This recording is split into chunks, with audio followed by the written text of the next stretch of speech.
Halo sahabat semua, selamat pagi dan selamat datang lagi di Prodi Pembangunan Sosial, Universitas Gunung Kidul. Kita bertemu kembali dalam mata kuliah Analisis Kebijakan Sosial. Pada pertemuan kali ini, kita akan membahas topik yang sangat strategis, yaitu Policy Learning atau pembelajaran kebijakan. Judul topik pembelajaran kita adalah Policy Learning dari Kebijakan, belajar dari pengalaman untuk membangun kebijakan sosial yang lebih cerdas. Nah, kita mulai dengan bertanya ya. Pertanyaannya, bagaimanakah caranya agar kita dapat menarik pelajaran dari pengalaman kebijakan yang lalu, belajar dari keberhasilan maupun kegagalan kebijakan yang lalu, sehingga di masa berikutnya, kebijakan yang akan kita buat dan yang akan kita laksanakan menjadi semakin lebih baik dari waktu ke waktu. Bagaimana tuh caranya? Jawaban-jawaban pertanyaan itulah yang akan kita pelajari pada pertemuan ini. Sekali lagi, judul topik pembelajaran kita adalah Policy Learning dari Kebijakan, belajar dari pengalaman untuk membangun kebijakan sosial yang lebih cerdas. Teman-teman, mari kita mulai dengan pertanyaan mendasar. Pertanyaannya, apa itu policy learning? Apa itu pembelajaran kebijakan?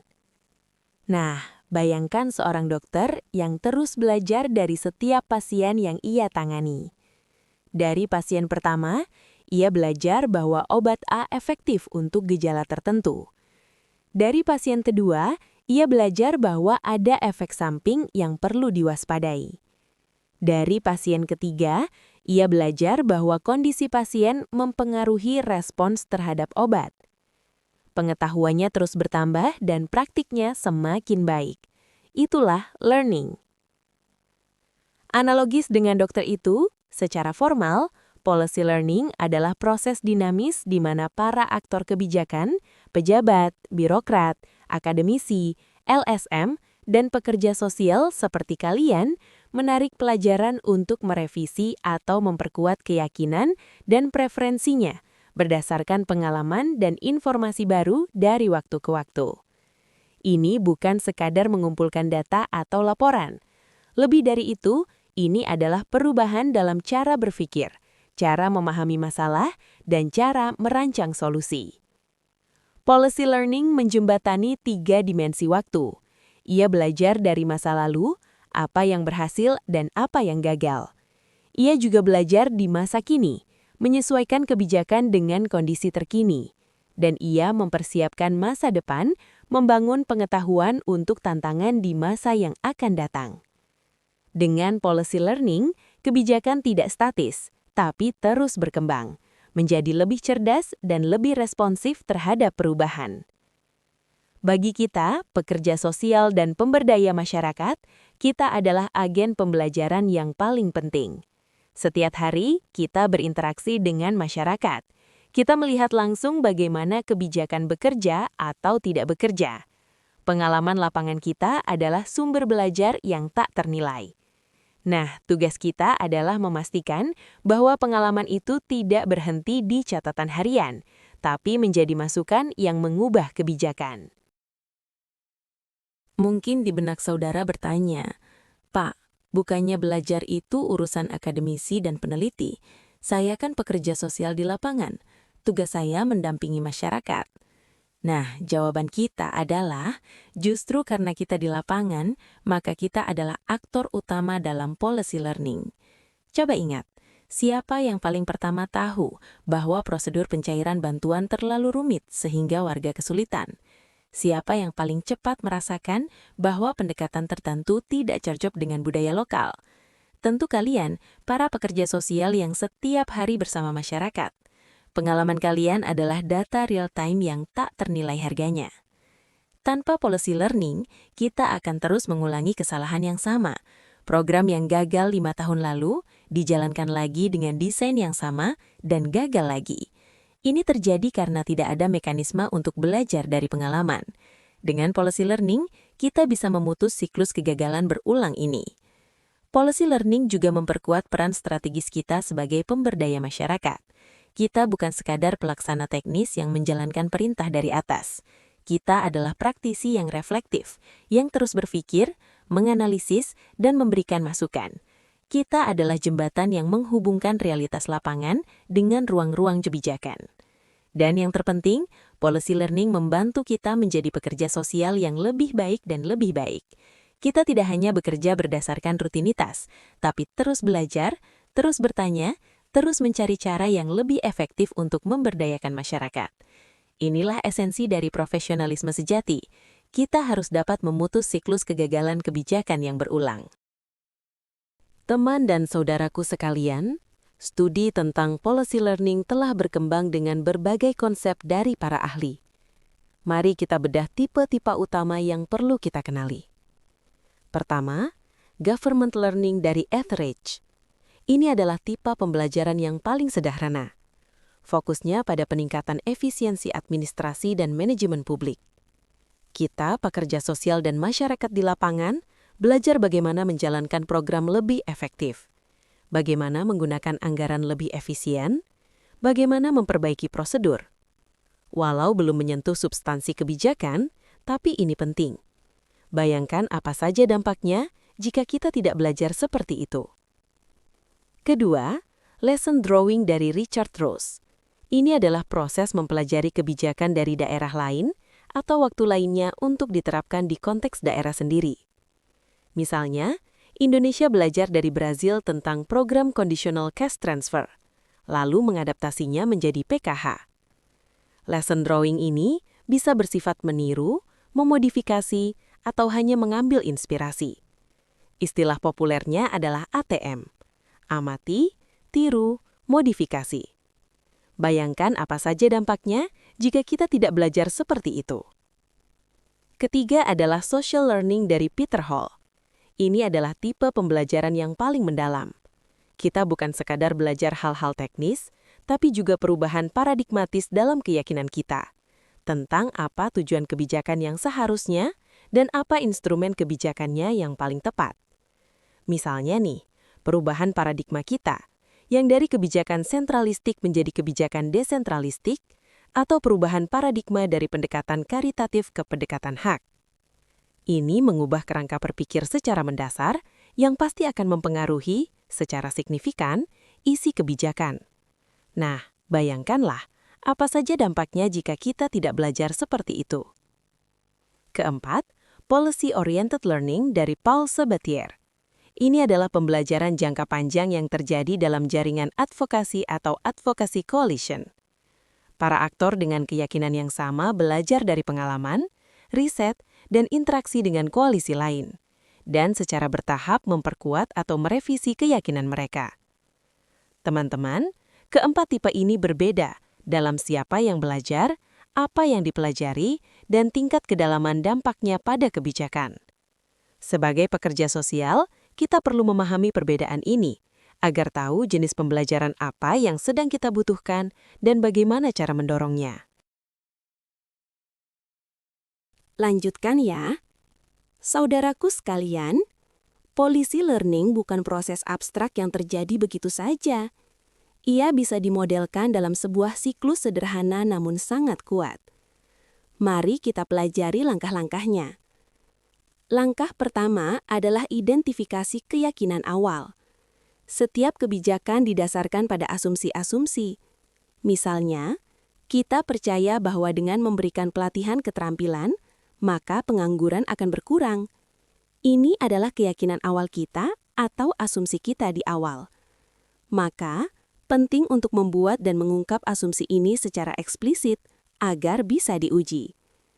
Langkah kedua adalah menguji asumsi melalui implementasi. Kita jalankan program pelatihan tadi. Kita beri intervensi sesuai desain pelatihannya. Nah, inilah saatnya teori bertemu realitas. Kita akan melihat apakah asumsi kita terbukti atau tidak. Langkah ketiga, kumpulkan data dan bukti baru. Selama dan setelah implementasi, kita mengumpulkan informasi. Apakah peserta pelatihan tadi benar-benar mendapat pekerjaan? Apakah tiap kendala yang muncul dapat diatasi? Data-data ini adalah umpan balik. yang akan menguji keyakinan awal kita. Langkah keempat, perbarui keyakinan dan sesuaikan strategi.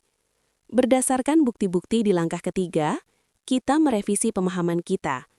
Mungkin pelatihan saja tidak cukup, perlu juga akses modal pasca pelatihan. Maka, kita perlu menyesuaikan desain programnya. Nah, dari sini, keyakinan baru terbentuk, lebih canggih dari sebelumnya. Dulu hanya meyakini perlunya pelatihan, sekarang sudah bertambah, yaitu perlunya akses modal. Langkah kelima adalah mengulangi siklus policy learning itu. Pembelajaran tidak berhenti di satu titik dalam siklus. Program yang sudah disesuaikan dijalankan lagi, dikumpulkan lagi datanya, dievaluasi lagi, dan disesuaikan lagi. Siklus ini berputar terus, membuat kebijakan semakin efektif dari waktu ke waktu. Dalam praktik modern, siklus ini bisa dipercepat dengan teknologi. Konsep Bayesian Adaptive Learning memungkinkan kita belajar sambil melakukan, menyesuaikan program secara real-time berdasarkan data yang masuk, tanpa harus menunggu evaluasi akhir yang memakan waktu bertahun-tahun. Saudara, konsep penting lainnya yang ada dalam policy learning adalah perbedaan antara single loop dan double loop learning. Kedua konsep ini diadaptasi dari teori organisasi pembelajaran Chris Argyris. Single loop learning adalah pembelajaran yang terjadi ketika kita menemukan kesalahan atau masalah, lalu kita memperbaiki cara kita melakukan sesuatu tanpa mempertanyakan tujuan atau asumsi dasarnya.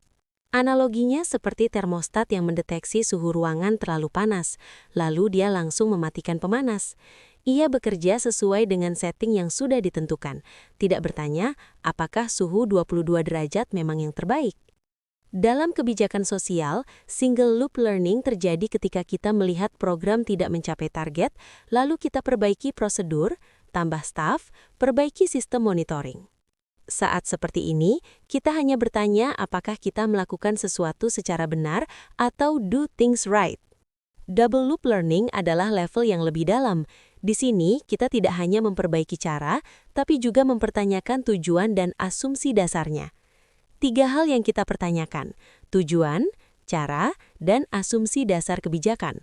Seperti termostat double loop, dia akan bertanya apakah suhu 22 derajat memang setting yang tepat.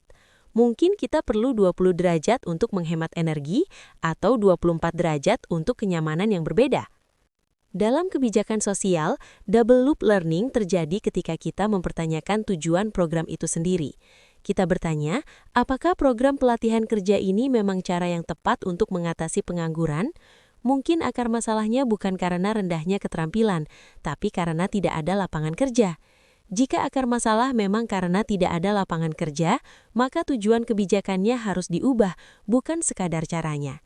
Di sini kita bertanya, apakah kita melakukan hal yang benar atau do the right things. Kedua loop ini penting. Pola single loop learning fokus untuk perbaikan yang bersifat segera harus dilakukan dan terus-menerus untuk memastikan pencapaian suatu tujuan tertentu. Sedangkan pola double loop learning fokus untuk perubahan transformatif. Sebagai pekerja sosial, kita harus mampu mendorong keduanya, tapi jangan hanya terjebak di single loop. Kadang kita perlu keberanian untuk bertanya, jangan-jangan tujuan kita sendiri yang keliru. Saudara-saudara, jantung dari policy learning adalah umpan balik atau feedback. Tanpa umpan balik, kita tidak akan pernah tahu apakah kebijakan kita berhasil atau gagal. Tanpa umpan balik, kita buta terhadap dampak tindakan kita. Umpan balik adalah mekanisme yang menghubungkan hasil kebijakan dengan proses pembelajaran.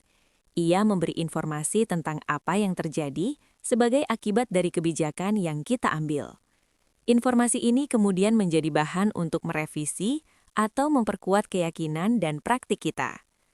Ada 2 jenis umpan balik. Pertama adalah umpan balik positif. Ini muncul ketika kebijakan berhasil mencapai tujuannya. Keberhasilan ini memperkuat keyakinan kita bahwa pendekatan yang digunakan adalah benar. Kita cenderung melanjutkan dan bahkan memperluas praktik yang sama. Ini penting untuk konsistensi, tapi juga bisa menjebak kita dalam rutinitas yang mungkin tidak lagi relevan jika konteks berubah. Kedua adalah umpan balik negatif. Ini muncul ketika kebijakan gagal atau tidak mencapai tujuan. Kegagalan ini seharusnya mendorong kita untuk bertanya, apa yang salah? Apakah asumsi kita keliru? Apakah ada faktor yang tidak kita perhitungkan? Umpan balik negatif adalah pemicu pembelajaran yang paling kuat jika kita mau menerimanya dengan lapang dada. Ya, harus mau menerimanya dengan lapang dada. Yang terpenting, sistem umpan balik itu harus dirancang dengan baik. Pertama, ia harus cepat agar kita bisa merespons sebelum masalah membesar. Kedua, ia harus akurat agar tidak menyesatkan. Dan yang ketiga, ini paling krusial, ia harus sampai ke tangan pengambil keputusan yang tepat. Informasi tentang kegagalan di tingkat desa harus sampai ke dinas kabupaten, bahkan ke kementerian jika perlu. Sebagai pekerja sosial, kita adalah sumber umpan balik paling penting. Setiap hari kita melihat apa yang bekerja pada relnya dan apa yang tidak atau melenceng. Tugas kita adalah memastikan umpan balik itu tersampaikan, tidak berhenti di catatan pribadi, atau hanya jadi laporan formal yang tidak dibaca siapapun.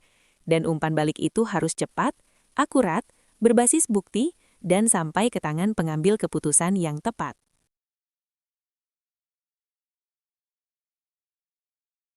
Saudara-saudara, suatu kebijakan sosial dapat gagal. Nah, mari kita melihatnya dari sudut pandang policy learning. Ini penting, karena kegagalan, jika dikelola dengan benar, adalah sumber belajar paling berharga. Mengapa kegagalan begitu berharga?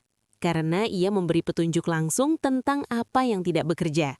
Ia membuka tabir asumsi-asumsi keliru yang selama ini kita pegang teguh. Ia menunjukkan di mana letak kelemahan desain kebijakan, di mana prosedur justru menjadi penghambat, di mana implementasi telah melenceng dari rencana. Kegagalan adalah guru yang kejam, tapi efektif. Dalam studi kebijakan, analisis kegagalan membantu kita memahami aturan dan prosedur mana yang justru menghambat pencapaian tujuan. Ia juga membantu kita memahami bagaimana pemerintah gagal dalam satu aspek, tapi berhasil di aspek lain, sehingga pembelajaran menjadi lebih kaya dan kontekstual. Tapi syaratnya tidak mudah. Dibutuhkan budaya yang memungkinkan kegagalan itu diakui tanpa rasa takut. Jika pegawai takut melaporkan kegagalan karena akan dihukum, maka kegagalan akan disembunyikan dan tidak ada pembelajaran. Jika pejabat takut mengakui kesalahan karena akan merusak karir, maka kebijakan yang salah akan terus dipertahankan. Karena itu, maka perlu ada aturan dan sosialisasi yang mendukungnya, yang membuat pengakuan kegagalan itu bukan beban, tapi satu-satunya pilihan rasional. Saat ada iklim yang kondusif seperti itu, maka para pihak akan lebih optimal menarik pembelajaran dari kegagalan sangat penting.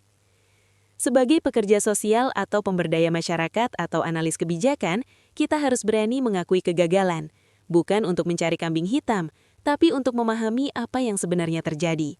Kita harus menganalisis dengan jujur, apakah kegagalan ini karena faktor di luar kendali kita, atau karena kesalahan kita sendiri. Hanya dengan kejujuran seperti ini, pembelajaran sejati bisa terjadi. Saudara-saudaraku, salah satu bentuk policy learning yang paling praktis adalah lesson drawing atau menarik pelajaran. Konsep ini dikembangkan oleh Richard Ross. Ide dasarnya sederhana. Kita tidak harus menemukan roda setiap saat. Maksudnya, kita tidak harus menarik pelajaran dari pengalaman kita sendiri. Sebaliknya, kita bisa belajar dari pengalaman orang lain, dari tempat lain, atau dari waktu atau tahun-tahun yang lain. Lesson drawing adalah proses mempelajari kebijakan yang diterapkan di yurisdiksi lain, negara lain, daerah lain, atau organisasi lain, untuk kemudian diterapkan di konteks sendiri. Bentuknya bisa bermacam-macam, bisa dengan meniru persis, copy, bisa dengan mengadaptasi sesuai kondisi lokal, adaptation, bisa menggabungkan elemen dari berbagai sumber, hybrid, bisa hanya mengambil inspirasi, inspiration, atau bahkan belajar dari kegagalan orang lain untuk dihindari, warning. Contoh nyata adalah program PKH di Indonesia. Ini adalah hasil lesson drawing dari program serupa di berbagai negara. Program Oportunidades di Meksiko, Bolsa Familia di Brasil, dan lain-lain. Indonesia tidak meniru persis, tapi mengadaptasi dengan kondisi lokal. Hasilnya adalah program yang sesuai dengan konteks Indonesia. Tapi lesson drawing juga punya tantangan besar, Kebijakan yang berhasil di suatu tempat belum tentu berhasil di tempat lain. Konteks berbeda, budaya, politik, ekonomi, kelembagaan bisa membuat kebijakan yang sama menghasilkan dampak yang berbeda. Inilah yang disebut dengan masalah transferability. Disinilah peran kita sebagai pekerja sosial. Kita adalah ahli konteks lokal. Kita tahu nilai-nilai masyarakat, dinamika kekuasaan di tingkat desa, hambatan-hambatan spesifik yang tidak terlihat dalam laporan makro. Tugas kita adalah menjadi penerjemah, membantu memastikan bahwa pelajaran dari luar benar-benar cocok dengan realitas lokal, bukan sekadar ditelan mentah-mentah. Saudara, konsep yang mirip dengan lesson drawing adalah policy transfer atau transfer kebijakan. Keduanya sering digunakan bergantian, tapi ada perbedaan penting yang perlu kita pahami. Policy transfer adalah proses di mana pengetahuan tentang kebijakan itu, pengaturan administratifnya, institusi yang terkait kebijakan itu, atau ide-ide terkait kebijakan yang telah ada di satu waktu atau tempat, digunakan dalam pengembangan kebijakan di waktu atau tempat lain. Konsep ini lebih luas dari lesson drawing. Pada policy transfer, kita mereplikasi suatu kebijakan yang ada di negara A ke negara kita, tapi tetap disesuaikan sesuai konteks yang ada di negara kita. Perbedaan utamanya terletak pada sifat prosesnya. Lesson drawing cenderung mengasumsikan proses itu sukarela. Kita melihat kebijakan yang berhasil di tempat lain, lalu kita memutuskan untuk belajar dan mengadopsinya. Ini adalah pembelajaran yang didorong oleh kebutuhan internal. Sementara policy transfer mencakup juga transfer yang dipaksakan atau diwajibkan. Misalnya, ketika lembaga donor internasional seperti IMF atau Bank Dunia mewajibkan negara penerima pinjaman untuk mengadopsi kebijakan tertentu, atau ketika negara harus menyesuaikan kebijakannya dengan perjanjian internasional atau komitmen regional. Ini adalah transfer yang didorong oleh tekanan eksternal. Aktor dalam policy transfer juga lebih beragam. Bisa pemerintah, tentu saja, tapi juga organisasi internasional, LSM internasional yang menyebarkan model kebijakan, konsultan yang menjual solusi ke berbagai negara, atau bahkan perusahaan multinasional yang melobi kebijakan tertentu. Bagi pekerja sosial, pemahaman tentang policy transfer ini penting. Kita harus kritis terhadap kebijakan yang diimpor dari luar. Apakah ia lahir dari pembelajaran sukarela yang sesuai konteks, ataukah dari tekanan asing yang mungkin tidak mempertimbangkan realitas lokal? Jangan sampai kita menerapkan solusi dari negara maju yang sama sekali tidak cocok dengan kondisi masyarakat kita. Saudara, kita kembali pada konsep social learning dari Peter Hall. Ini adalah tipe pembelajaran yang paling dalam dan paling transformatif.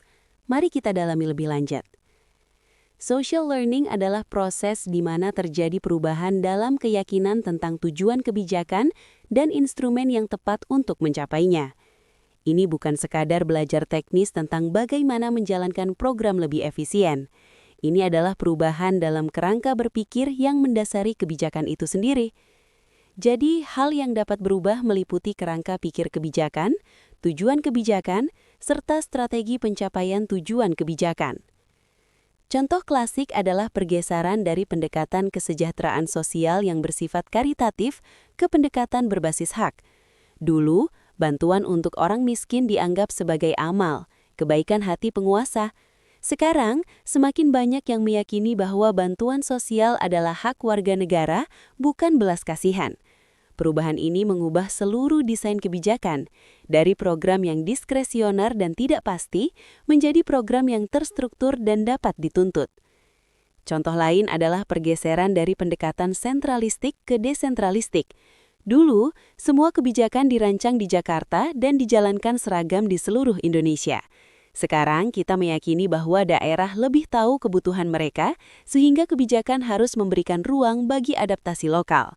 Ini juga perubahan paradigma. Apa yang memicu social learning? Pertama, bisa karena adanya akumulasi bukti-bukti dari waktu ke waktu yang menunjukkan bahwa pendekatan lama tidak efektif. Kedua, bisa juga karena pengalaman akibat krisis yang membuka mata dan menyadarkan kita semua. Dan ketiga, bisa juga karena masuknya ide-ide baru dari luar yang menantang keyakinan lama. Yang penting, social learning melibatkan aktor yang luas, tidak hanya pemerintah. Akademisi yang menghasilkan riset kritis, LSM yang mengkampanyekan pendekatan alternatif, jurnalis yang membingkai ulang isu, dan pekerja sosial yang menyuarakan pengalaman lapangan, semua berkontribusi pada perubahan paradigma. Sebagai pekerja sosial, kita adalah bagian dari gerakan ini. Setiap kali kita membela hak klien, setiap kali kita menunjukkan bahwa pendekatan tertentu tidak adil, maka kita sedang berkontribusi pada social learning. Saudara semua, dalam Advocacy Coalition Framework yang dikembangkan Paul Sabatier, ada konsep policy-oriented learning. Ini adalah proses pembelajaran yang terjadi dalam jangka panjang di antara para aktor dalam suatu jaringan advokasi yang memiliki keyakinan bersama. Bagaimana cara kerjanya? Bayangkan ada koalisi advokasi untuk perlindungan anak. Anggotanya terdiri dari LSM anak, akademisi yang meneliti berbagai isu-isu terkait anak, pejabat di kementerian yang peduli, jurnalis yang konsisten memberitakannya, dan pekerja sosial seperti kalian. Mereka punya keyakinan bersama bahwa anak-anak harus dilindungi dari kekerasan. Dalam koalisi ini, terjadi pembelajaran terus-menerus. Mereka berbagi hasil riset, mendiskusikan pengalaman lapangan, menganalisis kebijakan di negara lain, dan mengevaluasi program yang sudah berjalan. Dari waktu ke waktu, pemahaman mereka tentang masalah dan solusi semakin dalam dan canggih. Menariknya, policy-oriented learning ini lebih mudah terjadi di dalam satu koalisi yang memiliki kesamaan nilai. Mereka saling percaya, sehingga informasi lebih mudah diterima. Sebaliknya, pembelajaran antar koalisi yang berseberangan, misalnya koalisi perlindungan anak versus koalisi yang menginginkan kebebasan mutlak orang tua mendidik anak, jauh lebih sulit. Informasi dari pihak lawan cenderung dicurigai. Faktor yang mempengaruhi pembelajaran ini antara lain kualitas data dan riset yang tersedia, keberadaan forum-forum yang mempertemukan berbagai aktor, dan tingkat konflik antar koalisi. Semakin tinggi konflik, semakin sulit pembelajaran terjadi. Kecenderungannya, policy-oriented learning lebih sering memperkuat keyakinan yang sudah ada daripada mengubahnya. Orang cenderung mencari informasi yang mendukung keyakinan mereka, bukan yang menantangnya. Ini tantangan besar bagi pembelajaran yang transformatif. Sebagai pekerja sosial, kita sadar bahwa kita adalah bagian dari koalisi advokasi tertentu. Tugas kita adalah memastikan bahwa di dalam koalisi kita, terjadi pembelajaran yang terus-menerus, kritis, dan terbuka terhadap bukti baru. Saudara, dalam ekosistem policy learning, ada aktor khusus yang sangat penting. Knowledge brokers atau pialang pengetahuan. Mereka adalah jembatan antara dunia riset dan dunia kebijakan, antara pengetahuan abstrak dan praktik konkret. Apa yang dilakukan knowledge brokers? Pertama, mereka menerjemahkan. Temuan riset akademik sering ditulis dalam bahasa yang rumit, penuh jargon, dan tidak mudah diakses oleh praktisi atau pembuat kebijakan. Knowledge brokers menerjemahkan ini menjadi ringkasan kebijakan, policy brief, atau infografis yang mudah dipahami. Kedua, mereka mengidentifikasi pengetahuan yang relevan. Tidak semua riset relevan untuk semua masalah. Knowledge brokers membantu memilah mana temuan yang memang applicable untuk konteks dan masalah tertentu. Ketiga, mereka menyebarkan pengetahuan. Mereka memastikan bahwa informasi yang tepat sampai ke orang yang tepat pada waktu yang tepat. Ini melibatkan jaringan, komunikasi, dan pemahaman tentang siapa pengambil keputusan kunci.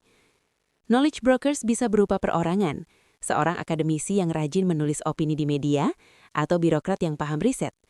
Bisa juga lembaga, seperti think tank, pusat studi di universitas, atau unit kebijakan di kementerian. Dalam konteks pekerjaan sosial, kita juga bisa menjadi knowledge brokers. Tapi peran kita sedikit berbeda. Kita tidak hanya menjembatani riset akademik dengan kebijakan. Kita juga menjembatani pengalaman lapangan, pengetahuan praktis yang lahir dari interaksi sehari-hari dengan masyarakat dengan dunia kebijakan. Kita menerjemahkan keluhan warga, pengalaman pendampingan, dan realitas kemiskinan menjadi bahasa yang bisa dipahami pejabat. Kita adalah pialang pengetahuan yang tak ternilai. Saudara, policy learning terdengar ideal, Tapi dalam praktiknya, banyak hambatan yang membuat pembelajaran sulit terjadi. Mari kita identifikasi hambatan-hambatan ini. Pertama, hambatan kognitif. Ini ada dalam diri kita sendiri. Manusia punya bias konfirmasi. Kita cenderung mencari informasi yang menguatkan keyakinan kita dan mengabaikan yang menantangnya. Kita juga enggan mengubah keyakinan yang sudah lama kita pegang, meskipun bukti menunjukkan sebaliknya. Ini hambatan psikologis yang sangat kuat. Kedua, hambatan institusional. Birokrasi pemerintah sering dirancang untuk stabilitas dan kepastian, bukan untuk pembelajaran. Maka selalu ada rutinitas yang kaku, prosedur yang berbelit, bahkan ada insentif yang salah. Misalnya, pegawai akan dihukum jika melaporkan kegagalan, diberi penghargaan jika melaporkan keberhasilan meskipun tidak benar. Nah, semua ini menghambat pembelajaran. Ketiga, hambatan politik. Mengakui kegagalan kebijakan bisa berdampak negatif pada karir pejabat, reputasi partai, atau dukungan publik. Akibatnya, lebih aman menutupi kesalahan daripada belajar darinya. Konflik kepentingan juga membuat aktor tertentu justru diuntungkan oleh kebijakan yang gagal, sehingga mereka menghambat perubahan. Keempat, hambatan teknis. Data tidak tersedia atau tidak akurat. Evaluasi program dilakukan asal-asalan atau tidak pernah dilakukan sama sekali. Kapasitas sumber daya manusia untuk menganalisis dan belajar rendah. Ini semua membuat policy learning sulit diwujudkan. Mengenali hambatan-hambatan ini penting, bukan untuk menyerah, tapi untuk merancang strategi yang tepat. Jika hambatannya kognitif, kita perlu pendekatan yang lebih persuasif. Jika hambatannya institusional, kita perlu advokasi sistematik. Jika hambatannya teknis, kita perlu membangun kapasitas. Sebagai pekerja sosial, kita harus menjadi pembaca hambatan yang jeli. Saudara, policy learning tidak terjadi dalam ruang hampa. Ia membutuhkan ruang di mana para aktor bisa bertemu, berdiskusi, dan bertukar pengetahuan. Ruang ini disebut forum pembelajaran. Di Baperida Gunung Kidul, sudah rutin dilaksanakan acara berbagi ide tentang best practices pengelolaan air minum dan sanitasi berkelanjutan yang ada di wilayah Gunung Kidul. Pun ada acara-acara sejenis lainnya. Forum pembelajaran bisa formal atau informal. Forum formal misalnya rapat koordinasi antar dinas, konsultasi publik untuk penyusunan kebijakan, seminar akademik, atau konferensi tahunan. Di sini pembelajaran terjadi dalam struktur yang relatif terorganisir, dengan agenda, peserta, dan tujuan yang jelas. Forum informal lebih cair, misalnya jejaring antar pekerja sosial dari berbagai organisasi, diskusi kelompok di warung kopi setelah pelatihan, atau komunitas praktisi yang bertemu rutin untuk berbagi pengalaman. Di sini, pembelajaran terjadi lebih alami, tanpa tekanan formal. Efektivitas forum pembelajaran tergantung pada beberapa faktor. Desainnya harus memungkinkan dialog yang setara, bukan dominasi satu pihak. Fasilitasinya harus mampu mengelola perbedaan, mendorong partisipasi, dan menjaga fokus. Partisipasinya harus aktif dan inklusif, melibatkan berbagai pemangku kepentingan, termasuk kelompok rentan yang biasanya tidak diundang. Forum pembelajaran yang baik juga harus menghasilkan sesuatu, bukan sekadar ngobrol. Ia perlu menghasilkan kesimpulan, rekomendasi, atau setidaknya pemahaman bersama yang bisa dibawa pulang oleh peserta. Ia juga perlu memiliki mekanisme tindak lanjut, agar diskusi tidak menguap begitu saja. Sebagai pekerja sosial, kita harus menjadi fasilitator dan partisipan aktif dalam forum-forum ini. Kita harus memastikan bahwa suara masyarakat, pengalaman lapangan, dan pengetahuan praktis kita didengar. Jangan biarkan forum pembelajaran hanya diisi oleh pejabat dan akademisi yang jauh dari realitas. Saudara, di era globalisasi, policy learning tidak lagi terbatas pada batas negara. Kita bisa belajar dari pengalaman internasional, dari kebijakan sosial di berbagai belahan dunia. Ini membuka cakrawala baru dan memperkaya alternatif solusi. Belajar dari pengalaman internasional membantu kita melihat kemungkinan-kemungkinan baru yang mungkin tidak terpikirkan dalam konteks domestik. Misalnya, belajar tentang sistem jaminan sosial di negara Skandinavia, atau program bantuan tunai bersyarat di Amerika Latin, atau kebijakan perlindungan anak di Selandia Baru. Semua ini memperluas imajinasi kebijakan kita. Tapi ada tantangan besar. Konteks politik, ekonomi, dan budaya di setiap negara berbeda. Kebijakan yang berhasil di Swedia belum tentu cocok di Indonesia. Nilai-nilai masyarakat berbeda. Kapasitas institusi berbeda, struktur ekonominya juga berbeda. Tanpa adaptasi yang cermat, transfer kebijakan bisa berakhir dengan kegagalan. Penelitian terkini menunjukkan bahwa pembelajaran lintas negara tidak terjadi secara acak. Pemerintah cenderung belajar dari negara-negara yang memiliki kesamaan ideologis dengan mereka. Pemerintah kiri cenderung melihat ke negara-negara dengan tradisi kiri yang kuat. Pemerintah kanan ke negara-negara konservatif. Mereka juga belajar dari konsekuensi politik kebijakan di negara lain. Jika kebijakan serupa di negara sahabat menyebabkan kekalahan elektoral, mereka akan berpikir ulang untuk mengadopsinya. Bagi pekerja sosial, sikap yang tepat adalah kritis dan selektif. Jangan langsung terpesona oleh keberhasilan negara lain. Tanyakan, apa yang membuat kebijakan itu berhasil di sana? Apakah kondisi yang sama ada di sini? Apa yang perlu diadaptasi? Jangan juga langsung menolak. Bisa jadi ada pelajaran berharga yang bisa kita ambil, meskipun konteksnya berbeda. Jadilah pembelajar internasional yang cerdas. Saudara, kita tidak bisa menutup pembahasan policy learning tanpa membicarakan evaluasi. Evaluasi dan policy learning adalah dua sisi mata uang yang sama. Evaluasi adalah mekanisme utama yang menghasilkan data dan informasi untuk pembelajaran. Ada beberapa jenis evaluasi yang perlu kita bahas. Pertama, evaluasi formatif. Ini evaluasi yang dilakukan di tengah program memberi kita umpan balik cepat.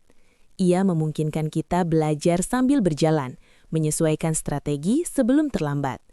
Ini adalah pembelajaran adaptif yang sangat penting dalam situasi yang dinamis dan tidak pasti. Kedua adalah evaluasi sumatif. Ini evaluasi yang dilakukan di akhir program yang akan memberi kita pelajaran untuk masa depan. Ia membantu kita memahami apa yang berhasil, apa yang gagal, dan mengapa. Ini adalah pembelajaran kumulatif yang membangun pengetahuan dari waktu ke waktu. Ketiga adalah evaluasi partisipatif. Ini evaluasi yang melibatkan masyarakat dalam proses evaluasi, membuka dimensi pembelajaran yang lebih kaya. Masyarakat tidak hanya menjadi sumber data, tapi juga subjek yang ikut menganalisis dan menarik kesimpulan. Ini menghasilkan pembelajaran yang lebih kontekstual dan memberdayakan. Tanpa evaluasi, policy learning hanya angan-angan. Kita mungkin punya firasat tentang apa yang berhasil, tapi tanpa bukti, firasat bisa menyesatkan. Kita mungkin punya cerita sukses anekdotal, tapi tanpa data sistematis, cerita itu tidak bisa digeneralisasi. Sebagai pekerja sosial, kita harus terlibat dalam evaluasi, bukan hanya sebagai objek yang dimintai data, tapi sebagai subjek yang ikut merancang, melaksanakan, dan menggunakan hasil evaluasi untuk pembelajaran. Jadikan evaluasi sebagai teman, bukan beban. Teman-teman semua, di dunia yang penuh ketidakpastian, pandemi, bencana alam, krisis ekonomi, policy learning memiliki dimensi baru, yaitu membangun ketahanan sosial. Ini adalah kemampuan sistem untuk bertahan, beradaptasi, dan bahkan berkembang ketika menghadapi guncangan. Policy learning untuk ketahanan dimulai dengan belajar dari krisis. Setiap krisis adalah guru. Pandemi COVID-19 mengajarkan kita tentang kelemahan sistem kesehatan, tentang pentingnya jaring pengaman sosial, tentang kerapuhan kelompok miskin dan rentan. Pertanyaannya, apakah kita belajar? Apakah kita mendokumentasikan pelajaran ini? Apakah kita menggunakannya untuk memperkuat sistem? Belajar dari krisis berarti mengidentifikasi kerentanan, di mana titik lemah kita, apa yang hampir runtuh, apa yang membuat kita sulit merespons. Dengan memahami kerentanan, kita bisa membangun cadangan strategis, stok obat, dana darurat, tenaga cadangan, sistem informasi yang tangguh. Belajar dari krisis juga berarti mengembangkan fleksibilitas. Sistem yang kaku akan hancur ketika diterpa guncangan. Sistem yang fleksibel bisa menyesuaikan, bisa mengubah cara kerja, bisa merespons dengan cepat. Ini membutuhkan desain kebijakan yang memberi ruang bagi adaptasi lokal dan keputusan cepat di lapangan. Dan belajar dari krisis berarti membangun redundansi. Dalam teknik, redundansi berarti memiliki cadangan, memiliki jalur alternatif. Jika satu jalur macet, jalur lain bisa digunakan. Dalam kebijakan sosial, redundansi berarti tidak menaruh semua telur dalam satu keranjang. Ada berbagai program, berbagai skema, berbagai lembaga yang bisa saling menggantikan jika satu gagal. Sebagai pekerja sosial, kita adalah pembelajar dari krisis di tingkat akar rumput. Kita melihat langsung bagaimana komunitas bertahan, bagaimana mereka beradaptasi, dan apa yang mereka butuhkan. Tugas kita adalah memastikan bahwa pembelajaran ini tidak hilang, tapi menjadi fondasi untuk membangun ketahanan komunitas dan sistem kebijakan yang lebih tangguh.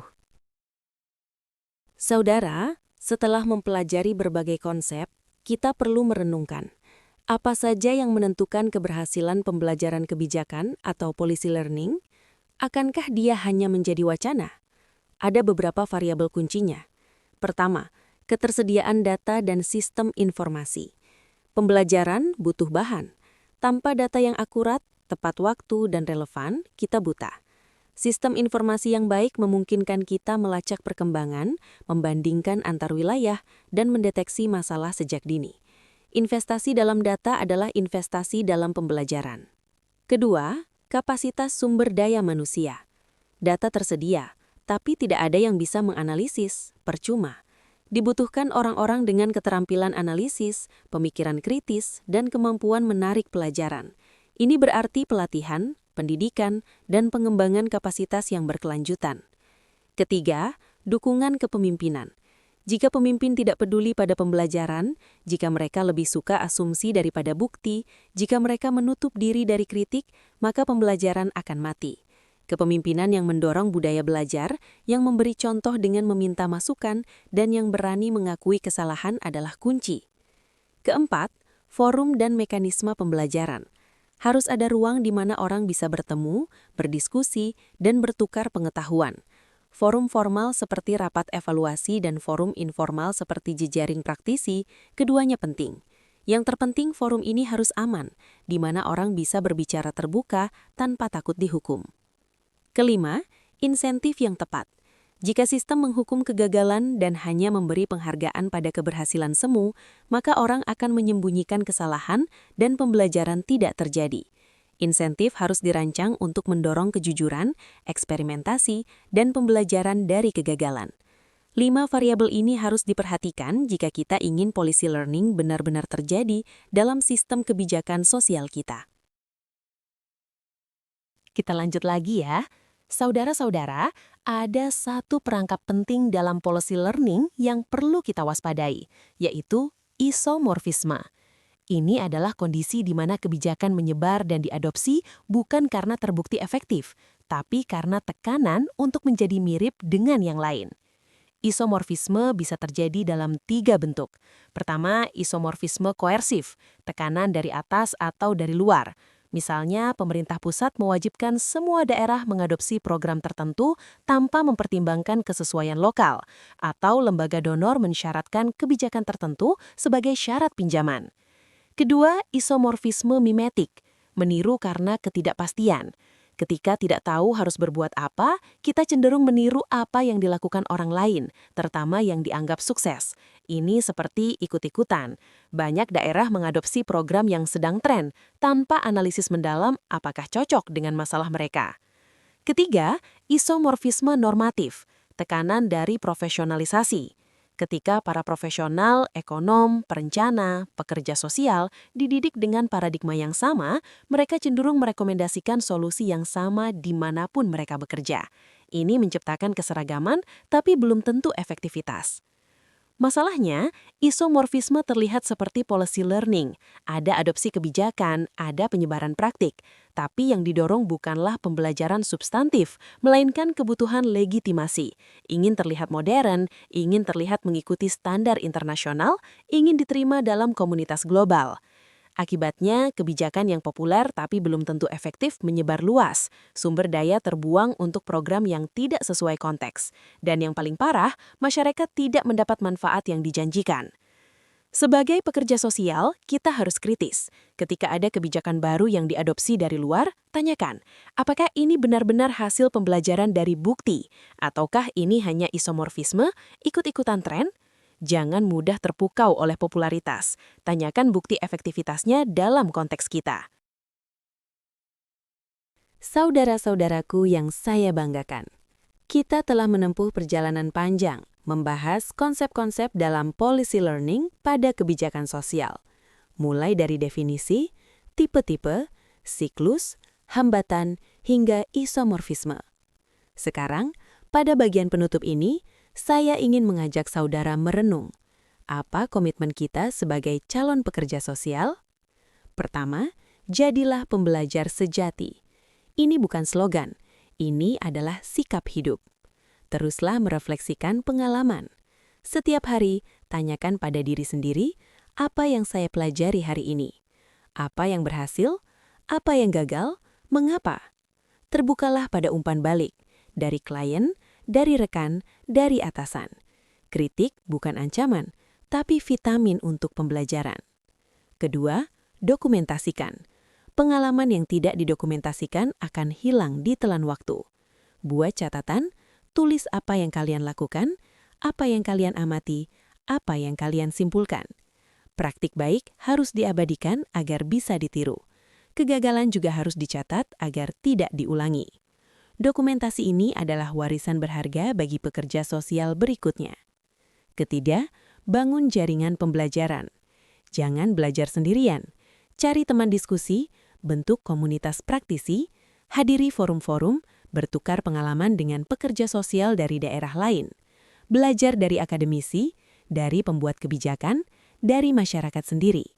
Jaringan adalah perpustakaan hidup yang tak ternilai. Keempat, advokasi sistem yang mendukung pembelajaran. Suarakan pentingnya data terbuka. Dorong evaluasi yang jujur, bukan yang sekadar mencari pembenaran. Perjuangkan forum-forum diskusi yang inklusif dan aman. Policy learning tidak akan terjadi hanya dari bawah. Ia juga butuh dukungan sistem. Sebagai penutup dan seruan aksi, saya tantang saudara semua. Mulailah dari hal kecil, dari diri sendiri. Minggu ini juga, buatlah jurnal refleksi mingguan. Ini bisa buku catatan sederhana, bisa file di ponsel. Setiap akhir minggu, luangkan waktu 15 menit untuk menulis. Satu hal yang berhasil saya lakukan minggu ini, satu hal yang bisa saya perbaiki, dan apa yang saya pelajari dari keduanya. Lalu, diskusikan dengan satu rekan sejawat. Jadikan ini kebiasaan, karena pekerja sosial yang reflektif adalah pekerja sosial yang terus belajar. Dan pekerja sosial yang terus belajar adalah agen perubahan yang sesungguhnya. Selamat belajar, kawan-kawan pekerja sosial masa depan. Jadilah pembelajar sejati dimanapun kalian berada. Sampai jumpa di pertemuan berikutnya.